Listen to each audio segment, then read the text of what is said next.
Hola amigos, hoy les voy a comentar acerca de la última película de el griego Yorgos Lanthimos, la cual se titula Kind of Kindness.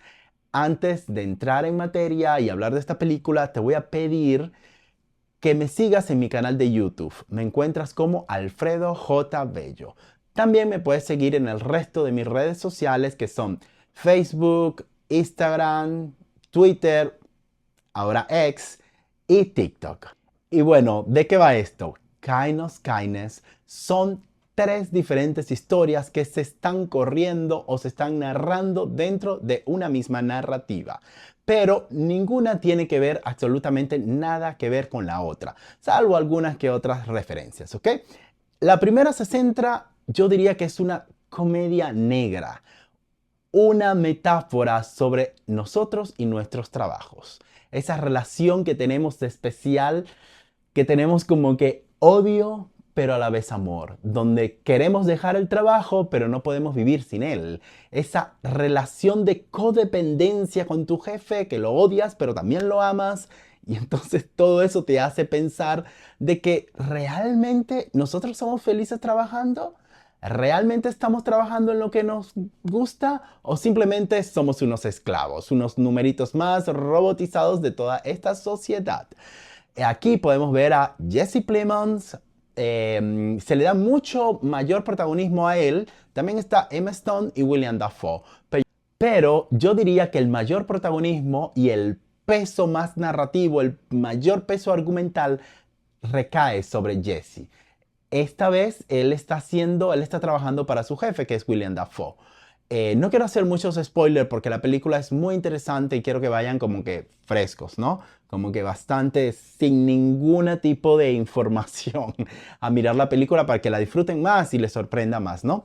Bueno, solamente les voy a decir que Jesse es el empleado de William Dafoe y le está pidiendo que haga cosas poco éticas. Entonces, él entra en ese conflicto de que si lo hago, no lo hago, pero luego viene otra persona y lo hace. Entonces ahí entra como ese celo profesional, lo vemos como cuando nuestro jefe nos está pidiendo algo, pero otro lo hace más rápido que nosotros. Entonces uno entra como a veces como que esa envidia, ese celo, pero va por ahí, pero no va por ahí, porque yo lo veo más como una analogía y una crítica a este mundo que nos tiene robotizados y esclavos del trabajo. Muchas veces hacemos cosas que simplemente lo estamos haciendo por dinero y entonces ese tipo de relaciones se vuelve tóxica, ¿no? Entonces nosotros decimos, esta vez renuncio y voy a hacer lo que quiero hacer, pero no.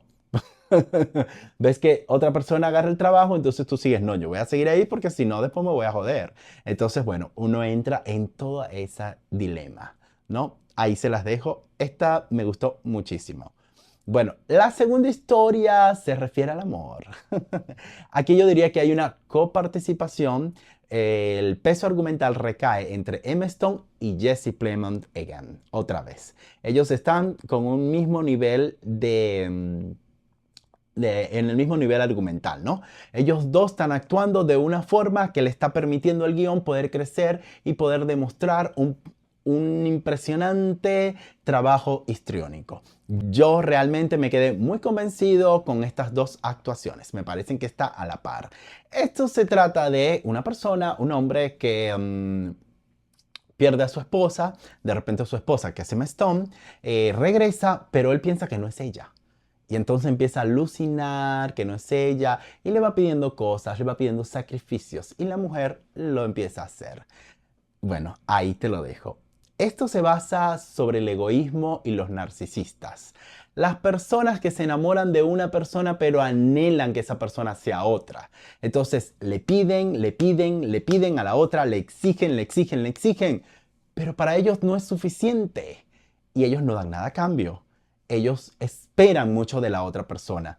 Y también es una crítica a las personas que se entregan completamente a una relación y dicen, haz de mí lo que quieras, tú eres mi señor, tú eres mi amo. Esas personas que tienen muy baja autoestima, tienen esa relación de codependencia, esa necesidad de pertenecer o de estar siempre con alguien, ¿no? Siempre hay una víctima y siempre hay un depredador. Es así de simple. Esa parte me encantó muchísimo porque hay sacrificios que uno hace por una persona, Pero en esta película se ve que todos los sacrificios que hace una persona es en vano para la otra. Nunca es suficiente. Jesse Plemons está enamorado de su mujer, pero a la vez dice que no es ella. Él está idolatrando a otra persona. Quiere que esa persona se transforme en otra. ¡Boom! Se les voló la mente, ¿verdad? Bueno, no les cuento más. Vayan a mirarla. La tercera historia se basa en las religiones y el fanatismo. Aquí el mayor peso recae sobre Emma Stone. Por eso digo que esta película está nivelada entre Emma Stone y Jesse. En este caso, Emma Stone, que es la próxima líder de esta secta, ella está en una misión de que está buscando a una persona que es capaz de sanar a otras personas. Está buscando como que una especie de mesías. Y es una mujer. Ella cree que ella tiene la capacidad y está en su deber buscar a esa mujer. Y en toda esa narrativa se basa en la búsqueda de esa mujer. A través de eso, ella comete ciertos pecados que las vuelven como impuras, ¿no? Aquí entonces vemos un poco de una crítica social a las religiones donde los feligreses tienen que ser perfectos. No pueden cometer un pecado, pero el líder sí se puede hacerlo. Porque aquí vemos que está prohibido de que ellos estén en contacto con otras personas o que ellos puedan, pero el líder sí puede estar hablando sexualmente con todos los miembros de la organización, ¿no? Aquí tenemos dos cosas importantes. Vamos al primer punto. Vemos como, no veamos este acto como quiere decir que es un violador o que es un depredador sexual. No. Aquí lo vemos como que el líder se aprovecha de todos los feligreses. Pero los feligreses no se pueden aprovechar del líder. Así, ¿no? Más o menos así.